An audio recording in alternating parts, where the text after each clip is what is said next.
Everyone, this is प्रिया पवार। चलिए start करते हैं आज का करंट अफेयर एनालिसिस। आज जो हम न्यूज़ देखने वाले हैं 12 जून 2020 की है। पहला आर्टिकल हम जो देख रहे हैं वो टाइम्स ऑफ इंडिया का है। ये कहते हैं भागजन इन्फर्नो। अभी फ़िलहाल में ही आसाम में एक तिनसुकिया डिस्ट्रिक्ट में एक ऑयल वेल था इंडियन ऑयल लिमिटेड का, उसमें आग लग गई थी। उसके कारण से जो 2 फायर फाइटर्स हैं उनकी मृत्यु हो गई थी। इसी पे बेस्ड ये आर्टिकल है। ये कहते हैं कि हमको कंपनसेट करने की ज़रूरत है जो भी मैसिव इकोलॉजिकल डैमेज हुआ है या पर्यावरण से रिलेटेड या पारिस्थितिकी तंत्र से रिलेटेड जितना भी हानि हमको हुई है उसको कंपनसेट करने की हमको ज़रूरत है। ये मैसिव इन्फर्नो अगर देखा जाए तो बागजन ऑयल वेल है आसाम के तिनसुकिया डिस्ट्रिक्ट में, जिसमें 2 फायर फाइटर से उनकी जान चली गई, जिसमें से एक तो नेशनल लेवल फुटबॉलर थे। फायर अगर ब्रोकआउट हुई अगर बात करें तो ट्यूसडे को, जब ऑयल इंडिया लिमिटेड का वेल से गैस लीक स्टार्ट होती रही थी लगभग 14 डेज से, और उसके बाद ही मई 27 को इसमें ब्रोकआउट हुआ। ऑल्दो अगर अथॉरिटीज़ की बात करें तो उन्होंने लगभग 1600 जो फैमिलीज़ थी उनको उस एरिया से इवैक्यूएट कर लिया था, उनसे वहाँ से उन्हें बाहर निकाल लिया था इस एरिया से। और लेकिन जो फायर है फिर भी उसने काफ़ी डैमेज किया था सराउंडिंग जो बायोडाइवर्सिटी है या जैव विविधता है उसको। तो आसाम में जैसे कि हम जानते हैं एक वेटलैंड है जिसको हम कहते हैं मगोरी वेटलैंड, और सेकंड जो इम्पोर्टेंट बायोडाइवर्सिटी एरिया है वो है डिब्रू शिकोवा नेशनल पार्क। ये दोनों आपको याद रखना है। इससे रिलेटेड जो स्टैटिक फैक्ट है वो जा कर के आज ही आप पढ़ लेंगे, क्योंकि अब ये पढ़ने के बाद में एक तो आपका इन्वायरमेंट भी प्रिपेयर हो जाएगा, साथ ही आपका करंट अफेयर्स तो ऑलरेडी आप पढ़ ही रहे हैं। तो ये दोनों टॉपिक आपके यूपीएससी के एग्जामिनेशन में आ सकते हैं कि डिब्रू शिकोवा नेशनल पार्क में कौन सा जो वन्य जीव है उसको जो है संरक्षण प्रदान होता है, या कौन सा। अगर बात करें मगोरी वेटलैंड की तो ये लगभग 1996 से ऑपरेशनल है, और ये 500 मीटर ही अवे था जो डैमेज्ड ऑयल वेल था उससे। तो आप सोच सकते हैं कि कितना ज़्यादा डैमेज इसको हुआ होगा। सेकेंड अगर बात करें डिब्रू शिखोवा जो नेशनल पार्क है, डिब्रू शिखोवा नेशनल पार्क लगभग 800 मीटर इस साइड से जहाँ पर ऑयल जो वेल है वो ब्लो आउट हुआ था वहाँ से 800 मीटर की दूरी पर है। अगर ग्राउंड रिपोर्ट की बात करें तो ये सजेस्ट करते हैं कि ये जो वेटलैंड था, जो मैं मगोरी वेटलैंड की बात कर रही थी अभी आसाम का, वो लगभग 80 फिशेस और 300 बर्ड्स स्पीसीज़ को हमेशा होस्ट करते थे हर साल, और ये कम्प्लीटली डिस्ट्रॉय हो चुका है। क्योंकि डिब्रू जो रिवर है, जैसे हम जानते हैं डिब्रू शिकोवा नाम ही इस पे पड़ा कि जो डिब्रू रिवर है वो इस जो साइड थे उसके बीच में से ही निकलती है, और साथ ही यहाँ पर जो फिशेस हैं और जो रिवर डॉल्फिन्स है, ये पूरी रिवर अभी इन्हीं के जो सारी फिशेस है और डॉल्फिन्स है ये सारी वहाँ पर मर चुके हैं। अगर देखा जाए कि यही ऑयल कंडेंसेट के कारण से काफ़ी ज़्यादा जो जैव विविधता है उसको थ्रेट मिल रहा है नेशनल पार्क में, और जो इन्वायरमेंटलिस्ट है जो पर्यावरण के जानकार है उनका ये मानना है कि ये जो डिस्ट्रॉय अभी हुआ है इकोज़ोन्स में, उसमें लगभग सालों लग जाएंगे वापस से रीस्टोर होने के लिए, वापस से पहले की स्थिति में आने के लिए।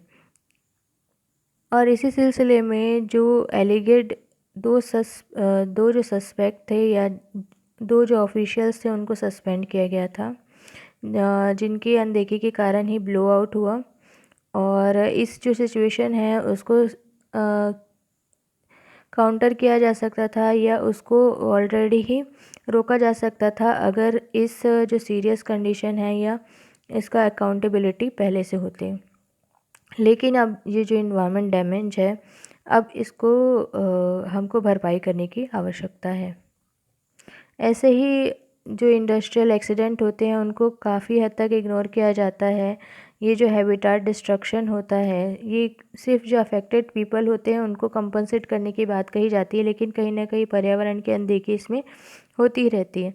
जैसे ये अभी करंट में देखा जाए तो कोविड पैंडमिक के कारण से एक्सट्रीम जो वेदर फिनोमेना है वो भी देखने को मिल रहा है और काफ़ी डिस्ट्रक्शन देखने को मिल रहा है पर्यावरण में। अगर बात करें अर्थक्वेक, साइमल्टेनियसली जो फ्लड्स आ रहे हैं, फ्लड्स के साथ साथ बहुत सारे इन्वायरमेंट से रिलेटेड जितने भी कैलेमिटीज़ हो रही है, सारा कुछ वो पर्यावरण को प्रभावित करने का काम कर रही है। नेक्स्ट आर्टिकल हम देख रहे हैं, ये भी टाइम्स ऑफ इंडिया का है, ये भी 12 जून 2020 का है। अब ये कह रहे हैं why the stimulus won't work.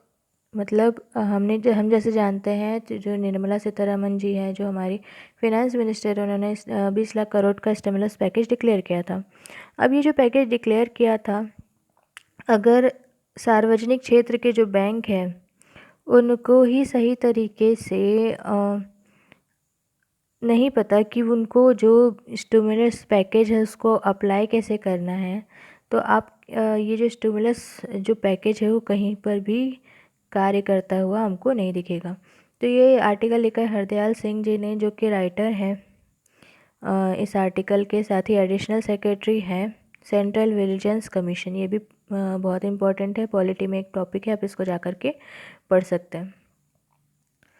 अब ये बात करके सेंटर ने जो स्टिमुलस पैकेज डिक्लेयर किया था, जैसे मैंने अभी आपको बताया 20 लाख करोड़ का, जो कि इकोनॉमिक डिस्ट्रक्शन है, आर्थिक जो भी डिसरप्शन हुआ है उसको, जो कि कोविड-19 या corona virus, novel corona virus के कारण से हुआ है, उसको कोप करने के लिए डिक्लेयर किया गया था। अब ये पॉइंट आउट करते हैं हमारे जितने भी क्रिटिक्स हैं कि अब आम आदमी जो है उनके पॉकेट में इसमें से कहीं से भी कुछ भी फंड है वो नहीं गया है। अगर बजटरी इम्पैक्ट देखें,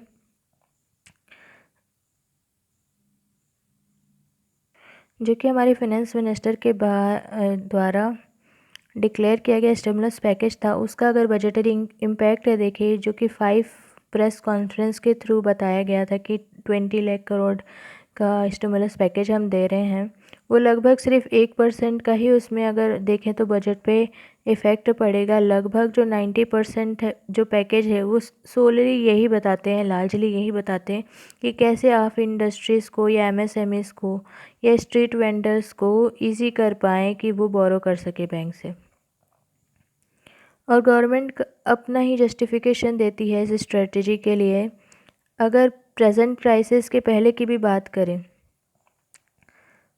तो स्टेट गवर्नमेंट काफ़ी स्ट्रेचफुल सिचुएशन में थी, क्योंकि एक्चुअल जो फिस्कल डेफिसिट था, राजकोषीय जो घाटा था इंडियन इकोनॉमी के लिए, लगभग 8% ऑफ जीडीपी था।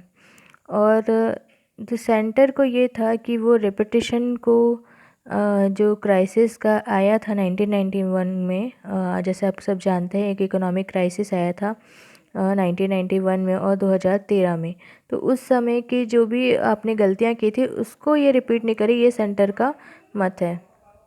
1991 2013 बोथ में ही अगर देखा जाए, दोनों ही समय में काफ़ी जो फिर राजकोषीय घाटा और जो महंगाई है, ये दोनों काफ़ी राइज पे थे उस समय में। इसके कारण से ही जो इकोनॉमिक क्राइसिस है उस समय में कोप करने में प्रॉब्लम जाती थी। अगर बात करें पब्लिक सेक्टर बैंक्स की, तो उनको माना जा रहा है कि काफ़ी जो अच्छा रोल ये प्ले कर सकते हैं, अगर ये अच्छी तरीके से स्ट्रेटजी या जो भी प्लान बनाए गए हैं उसको अच्छे तरीके से एग्जीक्यूट कर पाएँ। लेकिन बात करें कि अभी जो सार्वजनिक क्षेत्र के बैंक है वो लैंड ही नहीं कर पा रहे हैं, वो कर्ज़ दे ही नहीं पा रहे हैं। अगर लास्ट 20 ईयर्स की बात करें तो ऑसिलेशन देखने को मिल सकता है। हम जो जितने भी अभी देखा जाए, कोर्ट्स हो गया, सेंट्रल विजिलेंस कमीशन हो गया, कैग हो गया, सीबीआई हो गया, ये सारे काफ़ी इनका एक्टिव रोल हमको देखने को मिला है जितनी भी पब्लिक सेक्टर लैंडिंग है उसके ऊपर में।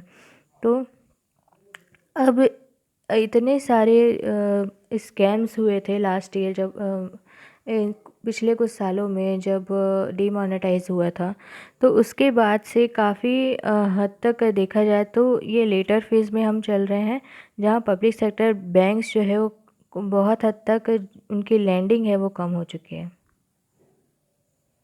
नेक्स्ट आर्टिकल ये एजुकेशन पे बेस्ड है। ये कहते हैं seize the online education opportunity.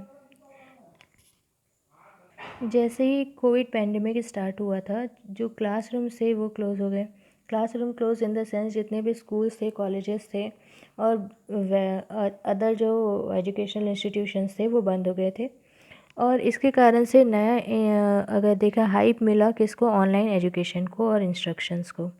जैसे ही यूनिवर्सिटीज़, कॉलेजेस और हायर एजुकेशन इंस्टीट्यूशन उनको फोर्सेबली क्लोज़ होना पड़ा था और उनको डिजिटल मोड पे जाने की ज़रूरत पड़ी थी। इस इमरजेंसी ने शिफ्ट किया है अपॉर्चुनिटीज़ को। अगर इंडियन एजुकेशनल इंस्टीट्यूशन की बात करें और कंपनीज़ की बात करें, और उनको ये जो अपॉर्चुनिटीज़ है उसको ग्रैब करने की ज़रूरत है। और ग्लोबली देखा जाए या नेशनली देखा जाए, वर्ल्ड वाइड भी देख सकते हैं या अपने देश के स्तर पर भी देख सकते हैं कि हमको इस जो अपॉर्चुनिटीज़ है उसको कैश करने की ज़रूरत है। अगर इकोनॉमिक कॉन्ट्रैक्शन की बात करें, इसके कारण काफ़ी जो फिस्कल है या फाइनेंशियल जो रूम है पब्लिक इन्वेस्टमेंट के लिए बढ़ जाएगा एजुकेशन में।